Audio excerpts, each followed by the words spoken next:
మాజీ రాష్ట్రపతి డాక్టర్ సర్వేపల్లి రాధాకృష్ణన్ జయంతి సందర్భంగా ఏలూరు శాంతినగర్లో ఉన్న ఎంపీ పుట్టా మహేష్ కుమార్ కార్యాలయంలో గురు పూజోత్సవ మహోత్సవ వేడుక నిర్వహించారు. ఈ సందర్భంగా పలువురు ఉపాధ్యాయులను సన్మానించారు. ఎంపీ సందేశమిస్తూ తల్లి తండ్రి తర్వాత గురువే ప్రతి విద్యార్థికి ముఖ్యమని, నిస్వార్థంగా పనిచేస్తూ విద్యార్థులకు జ్ఞానాన్ని నేర్పుతూ వారిని ఉన్నత స్థానాలకు తీసుకువెళ్లే గురువులను సన్మానించుకోవడం అందరి బాధ్యత అని అన్నారు. ఈ ఉపాధ్యాయ దినోత్సవం సందర్భంగా తమకు సత్కారం ఏర్పాటు చేసిన ఎంపీకి కృతజ్ఞతలు తెలిపిన ఉపాధ్యాయులు, నియోజకవర్గ అభివృద్ధి కోసం నిరంతరం తప్పిస్తూ పనిచేస్తున్న పుట్టా మహేష్ కుమార్ వంటి నేత తమ ఏలూరు పార్లమెంట్కి ఎంపీగా ఉండడం తమ అదృష్టంగా భావిస్తున్నామని ఆనందాన్ని వ్యక్తం చేశారు.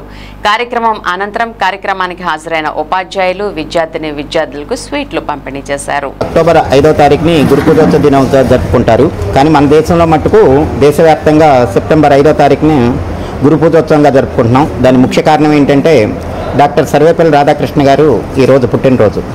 ఆయన సాధారణ ఉపాధ్యాయ వృత్తి నుంచి భారతదేశంలో అత్యున్నత స్థానమైనటువంటి భారతదేశ ఉపరాష్ట్రపతిగా ఎన్నికవటం జరిగింది.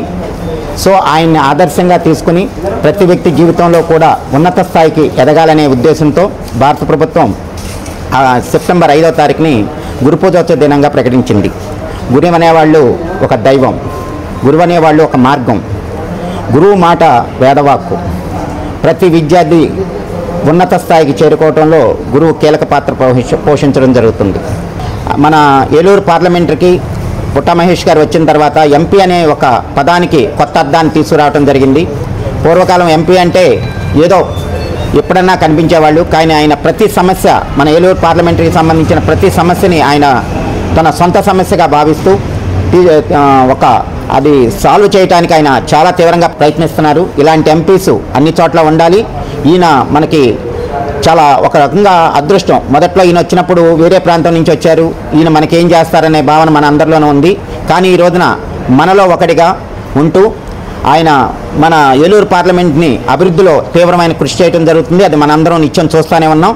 ఇలాంటి వ్యక్తుల్ని మనం వెన్నంటి ఉండి ప్రోత్సహించాల్సిందిగా ప్రతి ఒక్కరిని కోరుకుంటున్నాను.